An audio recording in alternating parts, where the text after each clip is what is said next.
Hi, welcome back to this program. Good morning, good afternoon, good evening. No matter when you are watching this program, I hope you're going to learn a lot and enjoy this program. Well, today in this chapter, we're going to learn language used in letters. Well, we have several our chapter focus. We're going to take a closer look at it. Okay, the first chapter focus is to learn the rules of good writing, 3C and KISS. 我们学习撰写一封好的商业书信该注意的 3C 跟 KISS 的原则。第二个是 to learn the language used in business letter， 学习在商业书信里头会使用到的用语。Well, people are busy, so they don't have much time to read something that irrelevant. 这不相关的资讯，他们没有时间读。So to the point 的这个 letter 非常的重要，也就是你一刀就要单直入这个重点主题。还有要确定的一个重点就是 one theme at a time， 在一封书信里头，一个主题，一封信件。如果你有好几个事情要提，那你就分几件事情来说了哈。You do not include more than one theme in a letter， 不要在一封书信里头写超过一个主题以上的信这是不够专业的。当然，最后你应该确定 you write correctly in grammar、punctuation, structure and word usage， 就是说你在写的时候，你要注意到你的文法，还有注意到你的标点符号，还有那种基本的款式的结构这些文字的使用都要很准确。那在这一整学期我们会学这方面的，会帮助你更有信心。当然还有一件事情就是你总是可以 review your letter before you send it off， 总是可以review 它，因为放了一下再看，可能又可以看出一些重点。还有呢，就是 you 可以 ask someone to proofread it， 就是请别人帮你校对一下。有时候我们自己会有 blind spot， 就是盲点，因此有人帮你 proofread it is a good thing.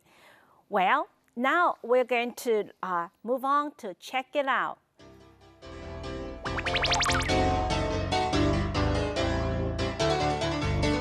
Okay, check it out. It was something that I think is important when you write a business letter. I think this is important. First, I want to emphasize time is money.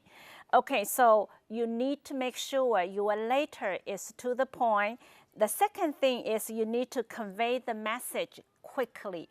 Okay, don't address too many 不相关的东西。You always convey 你的主题，你这封信的重点是什么？还有 you convey this message accurately, briefly and concisely. 你要确定你的信件都能够很准确地表达你的意思。还有一个我觉得很重要的是书信的本身就是一个沟通 So it's a conversation by post. So 你在写信的时候，你好像在说话一样，而不是在写论述文一样，让人家感觉很冷冰冰的。所以你这封信就是一个沟通的书信，所以你可以边写边说，会让人家感觉这封信比较 friendly。那还有一个就是3C 哈 3C is a good guideline. So what does that mean 3C? Well, it's easy to remember. The first C is clear. So you need to make sure your language used is clear, 很清楚 Your message is clear. People will know what is your point. Second, it's concise. because people are busy. Time is money, so they don't read something that's not relevant to the message. So you need to make sure your message is concise, 很精简的。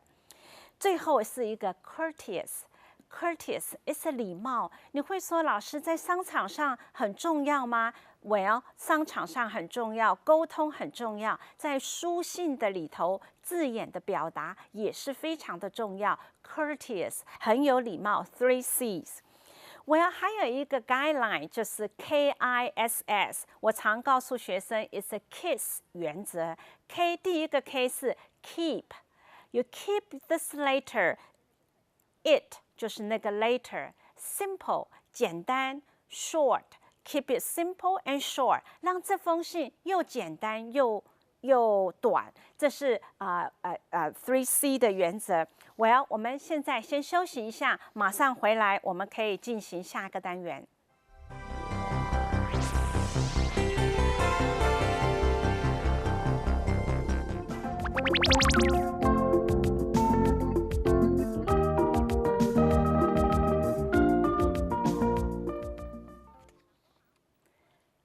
Welcome back. This section is writing tips. I try to group some important tips for you to remember. For example, in the business letter, you need to avoid wordiness, 避免冗长的长的字。Well， 因为在商场上，大家要读的东西是很多的，你避免用长的生字或者是深色的生字。人家比较不容易看懂的生字，那接下来老师就要来比较，有些你可以避免的。好 ，old-fashioned style 就是比较老式的表达方式 ，natural style 就是比较通俗法，你可以采用通俗的方式。For example, number 1, we are writing with reference to. Well， 这就有一点绕舌了，你就可以直接说 we are writing about your shipment, about your request.Number 2, we would like to express our regret of being unable to fulfill your requirement. 我们非常的难过，表达我们没有办法满足你的要求。这是很绕舌的字，你可以很简单的说 We are sorry, we cannot meet your requirement. 再看下一章。This information is required in connection with, well, 这封信是关于什么呢 ？Well, 是跟什么有相关？你可以直接说 This information is needed for applying your visa， 或者是 for shipping your shipping your paperwork, something like that. 所以你可以用很简单的被需要。第二个 ，we should be in a position to， 这太绕舌了，你就可以直接说 We should be able to do something， 我们可以做什么。再来一个 In the course of the next few weeks， 这种词句呢，在写作是很好，但是在商场的书信，你可以直接就说 During the next few weeks 就够了。这样子写呢，你已经可以让别人很轻松的、很容易读懂你的东西。还有就是，我觉得应该 avoid commercial jargon， 避免一些商业常使用的术语，因为不是每个人都专精这些行业，所以一些长的这些术语，你应该在你的书信上避免。我们来看2种表达法。The writer wishes to acknowledge。Well， 这个意思就是说 ，Thank you for your letter of 什么日期？好，你用刚刚第一个 ，the writer wishes to acknowledge 这种字就不需要出现。还有下一个 ，at your earliest convenience， 意思就是 as soon as possible。再来一个 ，enclosed please find， 意思就是 I enclose。你附件什么东西，你叫人家 please find something， 意思就是 I enclose one sample in this along with this letter。再来 ，please be good enough to advise us。Well， 这个句子写的是对的，没有错，但是你可以直接就说 please let us know。这就是很口语的哈。最后一个 take into consideration， well 意思就是 consider， you take into consideration， 你就可以说 please consider something 哈。像这样子的用语，同学们从 old fashion 到比较 natural way， 这是表示你能够像说话一样的简单来表示事情，你就不要用文绉绉的词来说明。还有一个，我觉得你需要 write naturally and sincerely。Well， 虽然你要用很简单的来表达，可是我觉得在写信的当中，你要注意你的 tone， 你的 writing tone， 你的写作的口气应该要自然诚恳，这是很重要的。我们来看一些例句。I have a pleasure in informing you。我有这个喜悦来通知你，你就可以直接说 I'm pleased to tell you something. Well， 第二个 ，We do not anticipate any increase in price. 我们没有期待会在价钱上增长上升，你就可以说 We do not expect price to rise.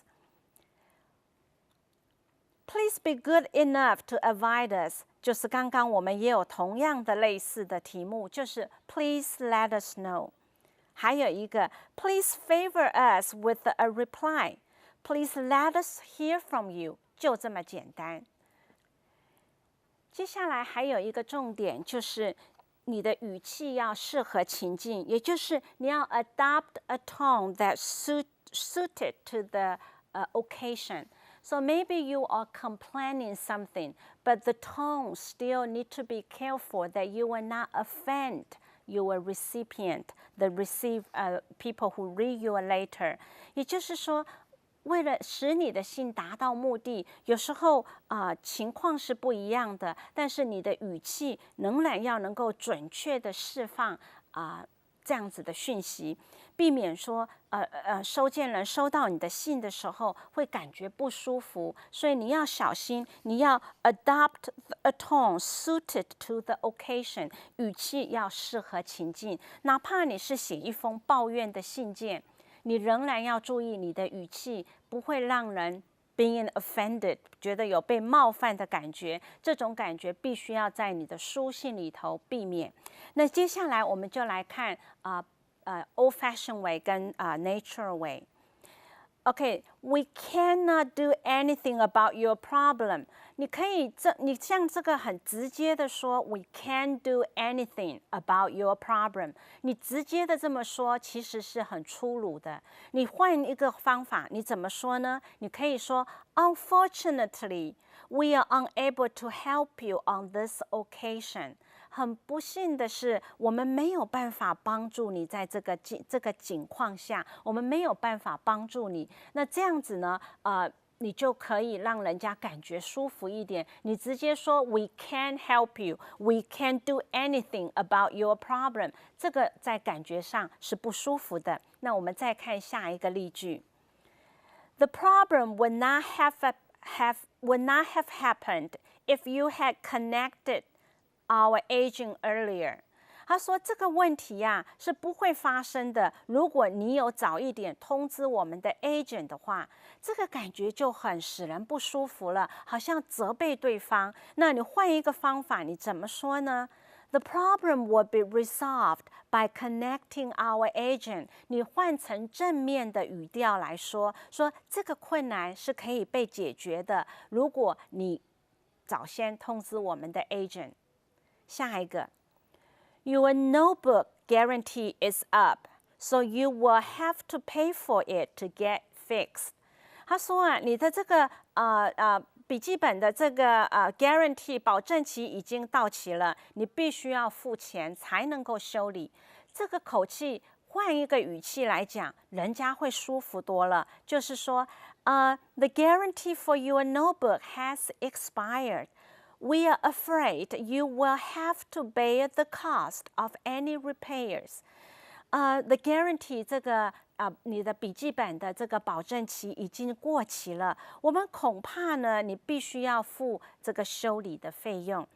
那这样子说呢，就可以让对方感觉舒服得多。我们刚刚前面这几个例句，就是告诉你，你直接的用否定 negative 的口吻来说明一件事情，其实是不好的。这样子，虽然你的目的是要让对方付钱，目的是要告诉对方 problem cannot be solved， 但是你换另外一种写作的 style， 你就可以把负面变成正面。当然，还有一个tips， 就是要 write simply and effectively， 写得简单又有力。老师觉得通俗的字，通常是用简单的字来表达，因为简单的字会比那些长串的字还要容易表达，还要容易明白。你如果能用简单的字，你就不要用长串的字，因为会让人家 confused， 而且让人家觉得很难读懂。我们现在也来看一些例句。Purchase 这个字是很大的字，采购。那其实简单一点就是 buy。有时候我的同学宁可用 purchase， 也不要用 buy， 那是在写作的当中。写作的当中，想要看你的词汇量是不是够多，以至于你可以运用大的字。但是在商业书信里头，老师会建议你能够用最简单的字，你就不要用复杂的字。比如刚刚那个 purchase， 其实你用 buy 是足够表达了啊。好，我们来看下一个 in the near future， 这很多了这么多个字，意思就是 soon 会怎么样就可以了哈。再下一个 at the present time，well。这个意思就是 now， 但是同学们有时候就会选择用 at the present time， 目前的时间。你用 now 表达，不是就很清楚吗？最后 come to a decision， 我们来到了一个决定，意思就是 decide， 我 decide something。所以同学们，你看到了这些字，当你可以用简单的字，你不要用复杂的字，你可以用简短的字，你就不要用长串的字。All right, let's take a little short break. When we be back, we'll continue to learn more.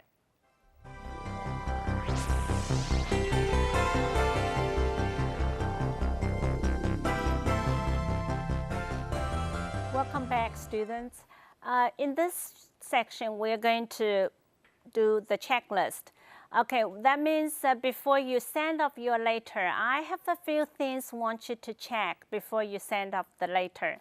我同学们这个单元是 checklist， 老师要你检查一下，当你寄出一封信之前，有一些 checklist， 你可以确定这些都 OK 了，再寄出信。首先第一个 ，Is it clear, concise, and courteous？是不是这封信我写的够清楚？我要表达的是不是已经表达了 ？concise 有没有精简？还是很冗长？我说了一些不需要说的话。如果是不需要说的话，我就把它除去。还有就是我的口气是不是够 courteous， 可以够客气？这是第一个你要 check 的。第二个 ，Is all essential information included？ 就是是否这封信包含了重要的讯息？重要的讯息有没有包括在这里头？就是要 check 你这封信的 purpose 是什么？那么我是不是 to the point？ 我有一语道出我这封信的重点。还有一个就是 Are all the details accurate？如果你在这封信 provide some information, some details, you need to make sure 这些 details, 这些 information 是不是 accurate， 是不是正确？你不要寄出了一个不正确的information， 然后又再发一封信来 correct 你的东西，这都是不专业的表现。还有一个就是你的 sound, does it sound natural and sincere？就是你在这封信的口语里头，是不是很自然？是不是很真诚？老师有说过，信件就好像你跟对方说话一样，所以说话的口吻在写信可能就会觉得比较自然一点。好，这是你可以再读一次，感觉一下。还有一个就是 Will it be understood？ 就是你所写的东西是不是很容易被了解？那如果同学说我不知道，那你就可以请你的 colleague 你的同事帮你读一下，读完你问他说这封信是要做什么的，你看他说得出来没有？如果他说得出来，那这封信就 will be understood， can be understood 就 OK 了哈。还有就是 is all the spelling correct？ 所有的拼字是不是正确无误？那这个部分，老师觉得你可以利用电脑的软体来 check 你的这些 spelling。还有一个就是有时候 spelling 会不让你check 的check 不出的，比如说 b u b y e 跟 b y， 可能你要的是 b y， 可是你写 b y e 都是 by， 它电脑就 check 不出来。在这种情况下，你还是要有人帮你读一下，会是最好的选择。Is the tone right？ 就是我这个语气适合吗？特别有些时候是 complain later， 是你抱怨的，或者是你催款，你的口气够不够客气？如果你说哎呀我是 complain， 当然不会有好口气，但是在 business later， 在一个 well trained被训练过的 business correspondence writer， 你应该注意这些部分。还有 is it properly punctuated and grammatically correct？ 你要 check 的文法标点符号都对了吗？这些也是很重要，这些可能在你可以透过proofread 或者是就是软体的 check 可以帮你看出来。最后一个就是，如果以上的答案皆是都是 yes yes yes，and then you can send off this letter。当然，同学们在 send off a letter 之前，为了使你的信件很专业，也使你的表现很专业，这些 checklist 每一样你都要记住它，每一样你都要 go through。All right? Okay, well, now let's move on our question and answer. You know, we have questions from people who are working in the field.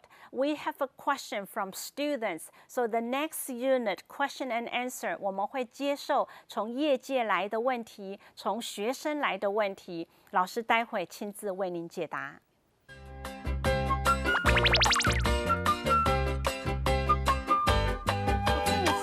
Welcome to Q&A section. In this section, we're going to take some questions from students or from people who are working in the business field. Especially the question will relate to what we have covered in this chapter. Okay, students and people who are from different fields, do you have any questions that you want to ask? Is it okay when we talk, we say, by the way, to add more information? Can we do this in the email? Well, yes. When we talk, we use by the way a lot to add more information. Well, I would say since a business email is not that, it's more casual. So if you want to add more idea, you say by the way. I think it is okay. However, if you show too many by the way in one message, it's not too professional. But yes, okay, occasionally, 偶尔的用它 by the way to add more information in your email. I think it's acceptable. Who can proofread my letter? It seems we all are about the same level. How can I make sure that we'll do a better job? Okay, who can proofread your letter? I know many people thought people need to be better, have a better English level to proofread your letter. Actually, your colleagues or people who work in the same office, they are okay to proofread your letter. You know, when they proofread, doesn't mean they need to be be very good in English. It's just a different fresh mind and fresh eye. They may catch some mistake that you didn't catch it at the beginning. I would say all can do that. Of course, the person who proofread your letter, they need to know certain level of English. You are not asking someone who doesn't know any English to proofread your English business letter. Does that make sense to you? Yes, thank you. Okay. What and how should I do to check that my letter was to the point? Okay, what could you do, and how could you do to make sure your letter was to the point? I think peer review is helpful, which means you can ask your colleagues or assistant to read the letter that you have written and see if the message you try to convey, they get it. If they get it, I think probably they are to the point. And of course, what we cover in this chapter is a 3C and KISS guidelines that is very helpful. Like, is that clear? Is that concise? Is that courteous? 3C guidelines. And also make sure this letter is keep it simple and short. If you can check these guidelines, I think your letter will be okay. You can send the letter out without problem. Those questions you just asked are very good questions. I wonder, do you have many other more questions? Lisa, you say when we are writing, we need to read it loud. May I know why? Okay, I did tell my students when you are writing, you should read aloud. Well, that also includes when you are writing a business letter. The reason why I say you need to read aloud, because when you are writing, it's just like you are talking. So if you can read aloud while you are writing, so you tend to write more 口语化的句子, okay? And also we said it's a conversation by post, which means a business letter is just another type of conversation, but it's just a conversation by post. So I hope today what you asked the questions, that is a good question, and I hope our students will do that as well. When you are writing, you should read aloud, because if you do this, it tends to, you will write more sound naturally. That is the reason. Okay, thank you. 3C is a good guideline. So what does that mean, 3C? Well, it's easy to remember. The first C is clear. So you need to make sure your language used is clear, 很清楚. Your message is clear. People will know what is your point. Second, it's concise. Because people are busy, time is money, so they don't read something that's not relevant to the message. So you need to make sure your message is concise, 很精简的. 最后是一个 courteous is 礼貌。你会说，老师在商场上很重要吗？ Well， 商场上很重要，沟通很重要，在书信的里头，字眼的表达也是非常的重要。Courteous， 很有礼貌 ，3 C's. Okay, students, it's about the time to wrap it up. Well, before we let you go, I just want to emphasize what we learned today. Well, today we learned 3C and KISS, the guidelines to write a letter. Is that clear? Is that concise? Is that courteous? And make sure your letter is keep it simple and short. I hope you'll be back next week. We have more to learn. All right, have a great day. Bye-bye.